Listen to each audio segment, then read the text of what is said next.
In the last video I talked about methods, which we can use to break up our program based on tasks. So each method would perform one task. Today we're going to talk about methods which return a value.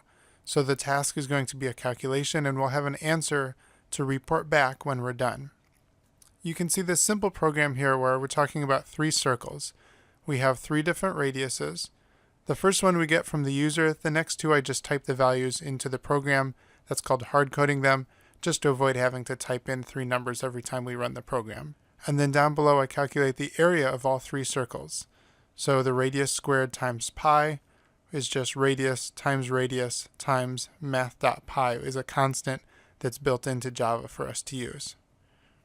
Then we calculate the total area, just adding up the 3 areas, and display that on the screen. You can see that the middle of this program gets really repetitive. We're doing the same calculation 3 different times. This would be a great place to use a method to take the radius and calculate the area of each circle. So let's write out our method here. Public static, just the same as our last video, but in this video we're going to not write void here. Void means we are not returning anything. Our method is not doing a calculation. We are doing a calculation, so instead we're going to say what kind of information we will return. We're calculating the area, so we are going to give back a double when we're done with our calculation. Let's call this calculate area. And then inside the parentheses, we need to say what information we need to do that calculation. We need the radius. And then let's type in here whatever we need to do to calculate the area. So I'll say radius times math.pi. That's my answer, so I want to return it. So the return statement down here is the answer to our method. If your task is to calculate the area, you need the radius, you do the work, and then you return your answer, you return the area. So let's use that in our main method up above. If we're trying to figure out the area of circle A, we'll call the calculate area method using the radius of circle A. We can do the same thing with area B, and the same thing with area C.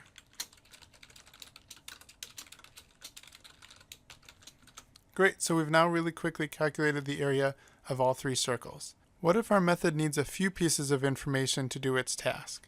That's pretty simple. Let's use the example of calculating the area of a triangle, since to do that we'll need the base and the height of the triangle.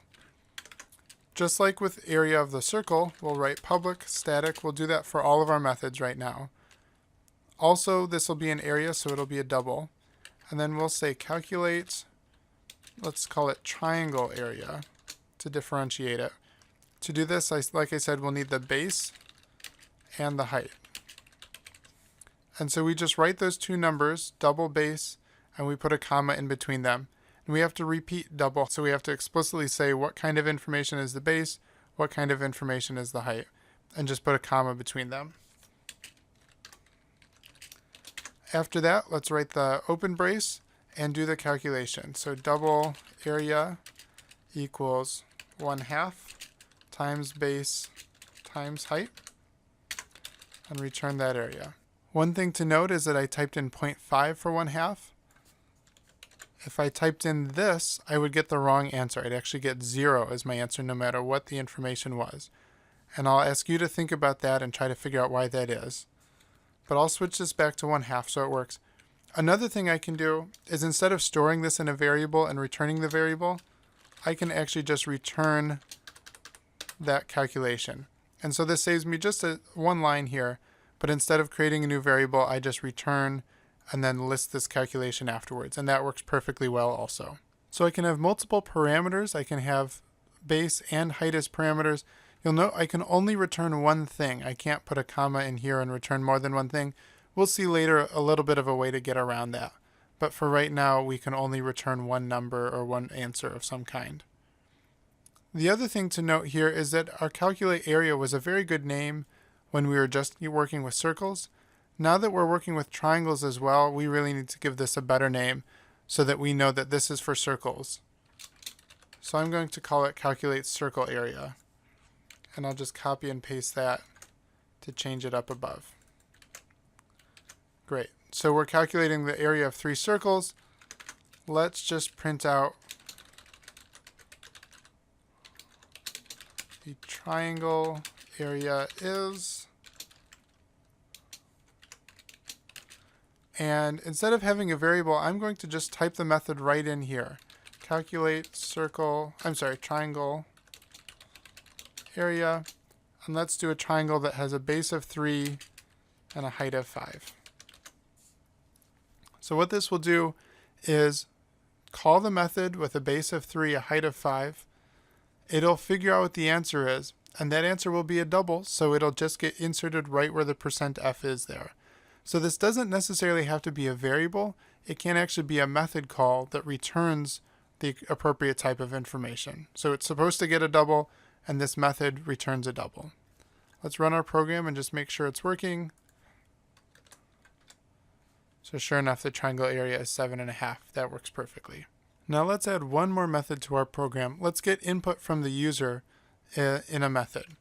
So up above here, we ask the user to type in the radius of the circle.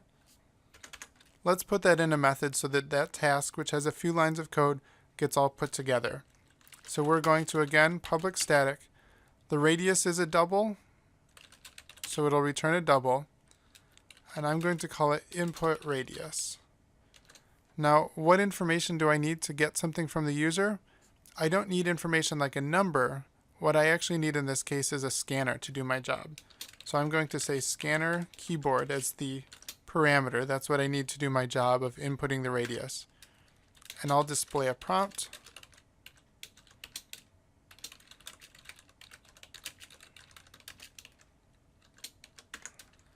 Get that number from the user.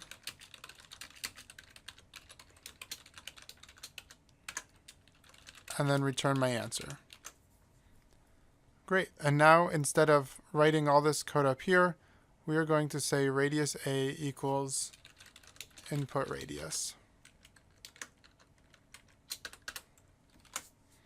And the program should work just like it did before.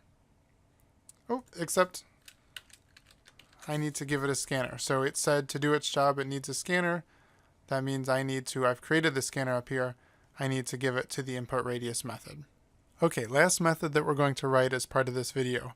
Let's describe our circle. So we want to display whether the circle is small, medium, or large, depending on its area. Let's create a method that can figure that out.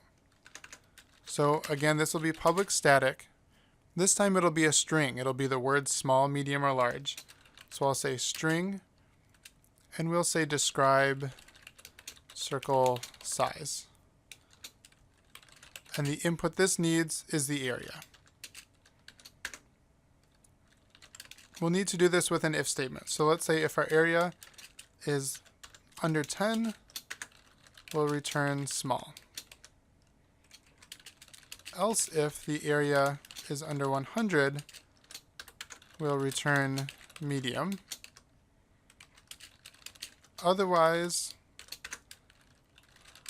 return large. So if it's 100 or bigger, we'll return large. And then let's display that out here. So let's use our area of circle A.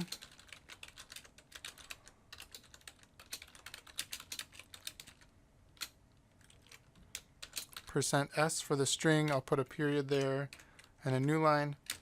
And then we want to describe circle size based on area A. So if we run our program and we have a small circle, maybe of radius 2, circle A is medium. That's actually big enough to have more than 10 for the area. Let's do 1, and then circle A is small. Or if we do maybe 30, circle A is large. So what we can see here is our circle describe circle size method takes in an area, and it's going to return a string, either small, medium, or large,